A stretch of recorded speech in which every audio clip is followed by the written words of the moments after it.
Right now on Up with KREM, students in the Inland Northwest are headed back to school. This morning, our crews are spread across the region to show you what it looks like. Channing Curtis live now from Deer Park.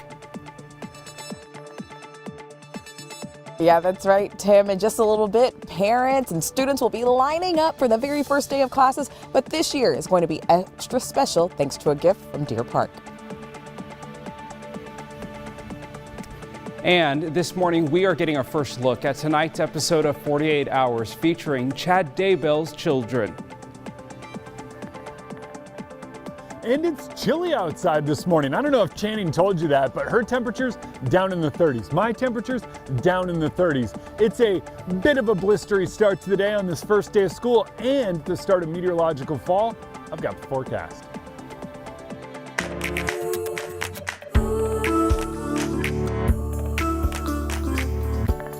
Up with KREM begins now.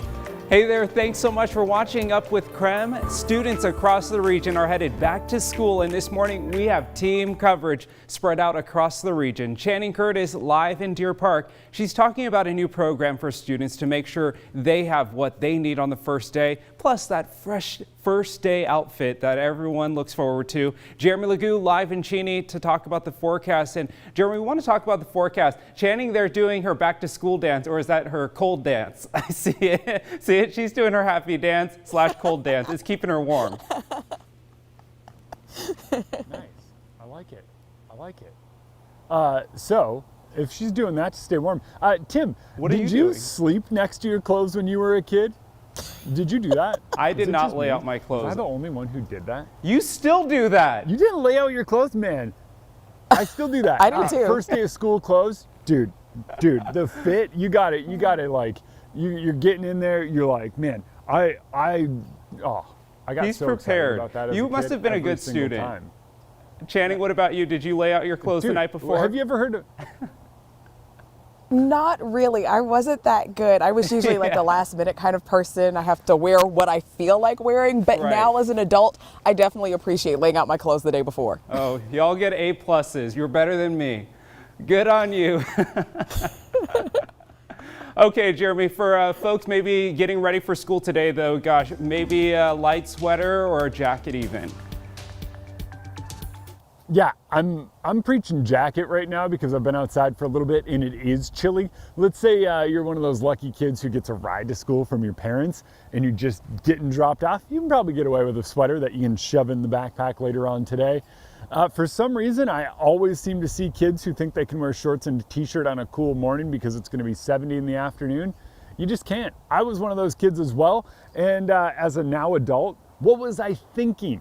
It's going to be chilly today. There is no two ways about it. As you head out the door, we have frost advisories in place, so let's get you out the door. And with what to expect this morning, right now, looking kind of nice here in Spokane and around the Inland Northwest. Spokane is actually kind of the hot spot this morning, believe it or not.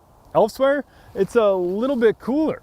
We've got those cool temps popping up in Sandpoint. So I kind of use Sandpoint as, hey, if you're outside of a city, that's kind of where you're gonna be. Temps down in the low 40s or upper 30s, depending on where you are. Ooh, it's chilly, and we do have a frost advisory in place. That basically includes all of northeastern Washington and then down into the Palouse, parts of North Idaho. You cut out the cities because those tend to trap heat a little bit better. That's where you're gonna find those cool temps. That is because of a lack of wind. Wind's starting to pick up now, but it's too late. The damage has already been done. So a lack of wind and a lack of cloud cover allowed for radiative cooling. Our temperatures dropped big time overnight.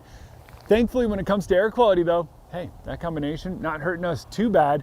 We're sitting between moderate and good today. I think that's where we stay tomorrow as well. So just know that remains the case. And when it comes to that forecast, pop quiz, kids.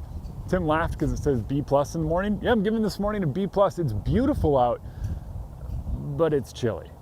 And that's really kind of how we stay today. Beautiful, but chilly. And then by this afternoon, hey, it's going to be warm back in the 70s. It's the low 70s, barely there, but nothing but sunshine and warm temps. Giving that an A because it's nice out. Hey, I'm sorry, that was terrible. That was really terrible. Yeah, Tim, I don't know, lay out your clothes. Do it. It changes the game and you feel really good on that first day of school. I don't know. I still give my mornings maybe, my routine, maybe a B minus. I'm working on it though. Okay, let's get to Channing now. She's in Deer Park. Channing gets an A+ though. She gets prepared as an adult. Channing, tell us more though about what's going on in Deer Park.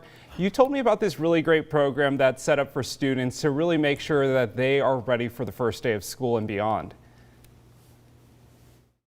That's right. There's so much that goes into preparing for the first day of school. I mean, when you get to school, you have to meet your new teacher, find your classroom, even like find a place to sit at lunch. But before then, you have to prepare as well. You have to, get your back to school clothes and of course, get school supplies. And we've talked a lot about just how expensive school supplies can be, especially for families if you have several kids. So Deer Park understands just how hard of a year that this has been for so many families. So one of the things that they're doing for their students is actually giving free school supplies to their students in kindergarten all the way through 8th grades. Now, it's something that Assistant Superintendent Alexa Allman says is just a great benefit to their families, and it even adds to the excitement of the first day of school.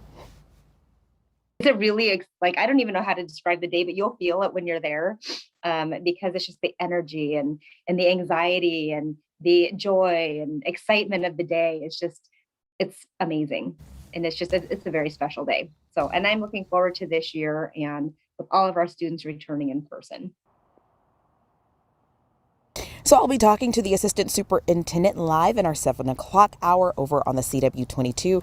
And she'll be telling us more about the decision to provide their students with these school supplies. And we'll be also discussing the exciting return to campus for both students and staff members, especially some of the precautions that they're taking for this upcoming school year. Now, just to let you know, Deer Park isn't the only school or the area schools that's actually doing this. There are several schools that are also providing those students with some free school supplies, and it's all because some of them were just allocated some extra money this year and they decided to put it to some great use. So just another reason to be excited here on the first day of school. I'm excited to see all of these students' smiling faces. I just remember the first day of elementary school and how excited you would be going to meet your teacher, seeing all your friends again. What about you, Tim? Were you always looking forward to the first day of school? Oh yeah, I was always a little nervous, kind of like Christmas Eve, just also excitement, nerves, hard to sleep. So yeah, my first day of school was always a little sleepy, but I was still very excited, that's for sure. And speaking of, being excited and nervous, maybe you have a great photo you want to share from your first day of school or from previous school years. You can see some of what you've already sent in to us. You can text your back to school photo to us at 509-448-2000. Yeah, I love seeing these great photos. Thanks so much to everyone who's already sent in pictures. We'll be sharing these all week long here on Up with KREM as part of our special back to school coverage. It's time for your morning rush. More news in less time. In the Palouse, an active wildfire is burning 3 miles north of Moscow. According to officials, the fire is threatening buildings in the area. It's being called the Idler's Fire. Right now, it's about 150 acres and all evacuations have been lifted. Spokane County firefighters and police officers came together on Tuesday to honor a firefighter who died in the line of duty last week. Lieutenant Cody Traber died from falling from a bridge while responding to reports of a fire near Highway 395 and Wandermere Road last Thursday. His fellow firefighter stood guard while his flag-draped casket was loaded into an ambulance at the Spokane County Medical Examiner's office. That ambulance was then escorted by fire engines and motorcycle police as they made their way to the Heritage Funeral Home. A child died from COVID-19 at Seattle Children's Hospital last week. The hospital's first patient death, from COVID-19. It's unclear how old the patient was. Deadly cases of COVID-19 among kids are very rare, but the CDC said last month more kids are being admitted to hospitals with the virus. Parts of Olympic National Park are still closed. Hurricane Ridge and Deer Park were shut down on Sunday because of a police investigation. Park officials say an armed man was seen in the area and may be suffering from mental distress. Police say there is no direct threat right now, but the man has not left the park. That's your morning rush. More news in less time.